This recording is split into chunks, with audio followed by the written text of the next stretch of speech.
रास्ता मिल गया, अशोक वाटिका पहुंच गए, पल्लवों में छुप गए कि अचानक प्रकट भी हुए तो सीता जी पहचानेंगे कैसे? पहले को विश्वास तो दें। भोर में नाना प्रकार के वस्त्र आभूषण रत्नों का ढेर लेके रावण आ गया।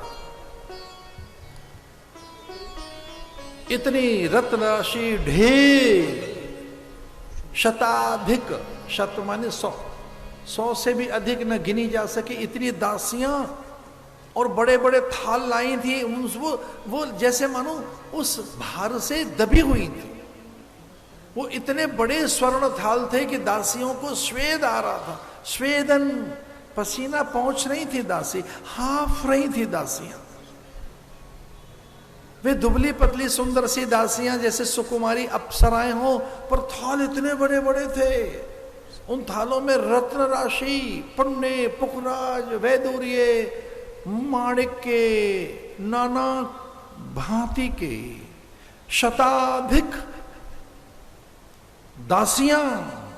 इतने तो रत्न और शताधिक दासियों के पास में कितने परिधान, दिव्य परिधान, मधुर मिष्ठान, पकवान, व्यंजन। कुछ दासियां खड़ी हैं ऐसे छत्र लिए, चमर लिए, कुछ दासियां खड़ी अर्घ और पाद्य देने के लिए, कुछ दासियां खड़ी अंगराग लेकर कि चंदन लगाएंगे चरणों में, स्नान करा के वस्त्राभूषण पहनाएंगे। और कहता है रावण, देख ये सब तेरे लिए है, एक बार हां कर। जैसे एक बार हां कर देगी, ये जितने रत्न हैं और ये तो क्या, मेरे पास जो कुछ है वो सब, और तो और मेरी संपूर्ण रानियां तेरी अनुचरियां बन जाएंगी, दासियां बन जाएंगी। जो कुछ भी मेरे पास है वो तेरे अधीन होगा। लोकेभ्यो यानि रत्नानि संप्रव्येमकृतानि मे तानि ते भीरु सर्वाणि राज्यं चैव ददामि ते। रत्नों की तो बात क्या, मैं पूरा राज्य तेरे चरणों में न्यौछावर कर दूंगा। अरे सीता, ये तो कुछ नहीं है, और 1000 दासियां नहीं, मेरी रानियां। ये तो दासियां हैं पर मेरी रानियां सब की सब तेरी अनुचरी बन जाएंगी, दासी बन जाएंगी, किंकरी बन जाएंगी, चरणों में बिछ जाएंगी। मैं बलि हूं, जयी हूं, महादेव का आशीष मेरे पास है। ब्रह्मा से वरदान लिया है, मुझे कोई मार नहीं सकता। मैं अजेय हूं, मृत्युंजयी हूं मैं, मेरे पास मृत्यु फटक नहीं सकती। उस तपस्वी को भुला दे। और बस मैं प्रार्थना कर रहा हूं, मैं विनय कर रहा हूं। गिड़गिड़ाते हुए रावण ने कहा कि तू मेरी मांग संभूता, मेरे वामांग में बैठ।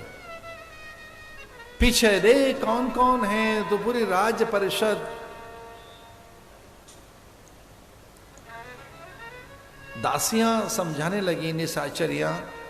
वो तो कटु वचन भी बोल रही थी, अनेक निशाचरियां तो अपशब्द भी कह रही थी मां को। न जाने कितने अपशब्द कहे कि इतना बड़ा प्रस्ताव ठुकराती है। अरे तेरा दुर्भाग्य होगा जो रावण के इतने बड़े प्रस्ताव को ठुकरा।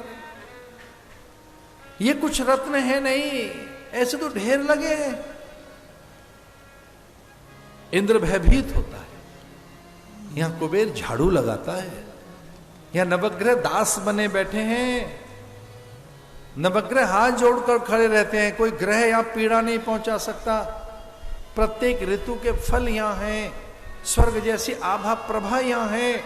जो कुछ भी स्वर्ग में है वो यहां पर लंका में है। एक बार हां तो कह दे।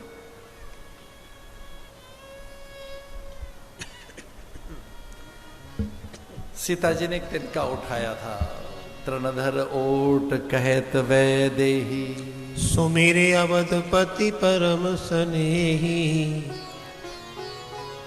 अरे जुगनू, अरे खद्योत, अरे नकुच, अरे चोर, कामी, अरे दुष्ट नराधम, अरे नरभक्षी नरपिशाच, अरे मूढ़ महामूढ़, अरे दुष्ट कहीं के, तू है क्या?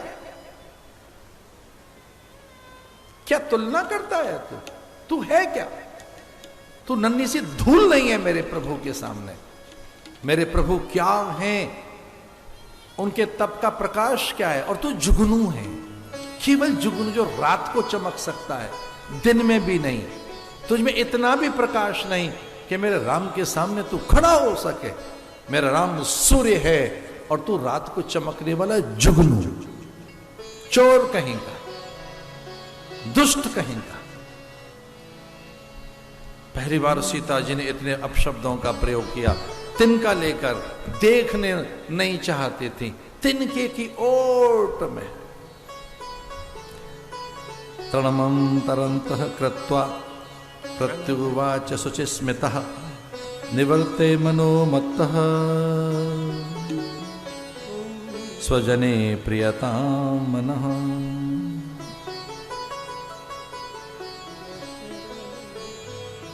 अरे मूर्ख,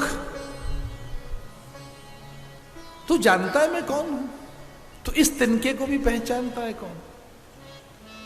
जैसे ही रावण ने उस तिनके की ओर देखा था, रावण ने जैसे ही देखा कि तिनके की ओट में सीता जी संवाद कर रही हैं, जैसे ही तिनका देखा तो कोटि कोटि ब्रह्मांड उस तिनके में दिखाई दिए रावण को।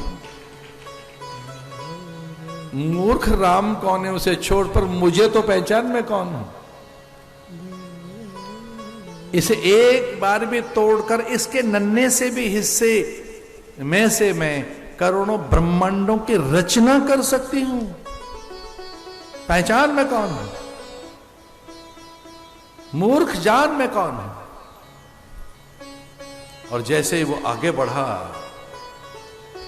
तो सीता के नेत्रों में झांकने का प्रयास किया और किंचित प्रयास में सफल हो गया। सीता की एक और दिखाई दी और उसमें राम मुस्कुरा रहे थे और उसमें महाकाल के दर्शन हुए। जो अग्नि उसने वहां देखी थी वन में, उससे भी अधिक अग्नि सीता अग्निमय दिखाई दी। सीता महाकाल की जननी दिखाई दी और ऐसा लगा कि एक पग भी आगे बढ़ा तो अनेक महाकाल इसके रोम रोम से निकलेंगे और अब प्रलय नहीं, महाप्रलय होगी। ये सामान्य नहीं है, ये हरि जननी है, ब्रह्म कीट जननी, ये पराम्बा है, जगदम्बिका है। ये साक्षात ब्रह्मांडों के, अनेक ब्रह्मांडों की रक्षा करने वाली ये ब्रह्म जननी है, पराम्बिकाएं, जगदम्बिकाएं, जगत जननी है। उद्भव स्थिति संहार कारिणी, क्लेश हारिणी, श्रेष्ठकरीम सीता। सृष्टौ या सर्गरूपा जगदवन विधौ पालनीया च रौद्री संगारे चापि यस्या जगदिदमखिलं क्रीडनं या पराख्या पश्यन्ति मध्यमाथो तदनु भगवती वैखरी वर्णरूपा सास्मद्वाचा प्रसन्ना विधिहरिगिरिशा राधिता अलंकरोतु। ये पराम्बिकाएं जगदम्बिका हैं। रावण ने ऐसे ही एक धमकी देते हुए कि एक मास तक मेरा कहना नहीं माना तो मैं तेरा वध कर दूंगा। सीता ने कहा तेरा वध तय है, तू मेरा क्या वध करेगा? तेरा ही वध तय हो चुका है, तेरा ही मरण तय हो चुका है और तेरे मरण का अब मैं काल घोषित करता हूं। भयभीत हो गई वहां पे सारी निशाचरियां कि तू मेरा क्या वध करेगा। अब मैं तेरे काल का समय तय करती हूं।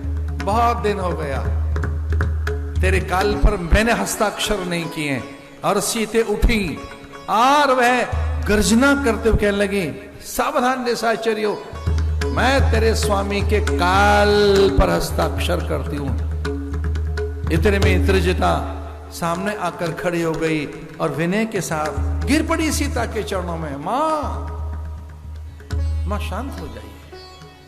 और उनको कहने लगी कि मैंने बताया नहीं है, हमारे स्वामी का काल तय हो चुका है। त्रिजटा ने कहा मैंने आज ही सपना देखा है।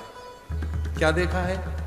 स्वप्ने चाद्य मया दृष्टा सीता शुक्लांबरा व्रता सागरेण परिक्षिप्तम श्वेत पर्वतमास्थिता रामेण संगता सीता भास्करेण प्रभा यथः। मैंने सपना देखा है कि राम आ गए और कुछ ही दिनों में राम इनका उच्च सम्मान करते हुए करोड़ों करोड़ों प्राणी इनका आदर करेंगे।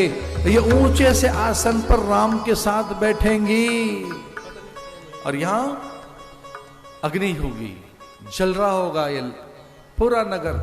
यहां शव होंगे, शवों को की खेती होगी। यहां सयार, गिद्ध, चील, कौवे होंगे। वे मांस नोच नोच के खा रहे होंगे निशाचरों का। यहां रुधिर बह रहा होगा, मुंड और केवल मुंडी मुंड होंगे, यहां कुछ नहीं होगा। और रावण जो इतना बोल कर गया है उसको मैंने देखा है सपने में। क्या देखा है? रावणस्य मया दृष्टौ मुंडस्तैलमभुक्षतः रक्तवासा पिबन्मत्तः करवीरकृतस्रजः विमानात् पुष्करादद्य रावण पतितः क्षतौ।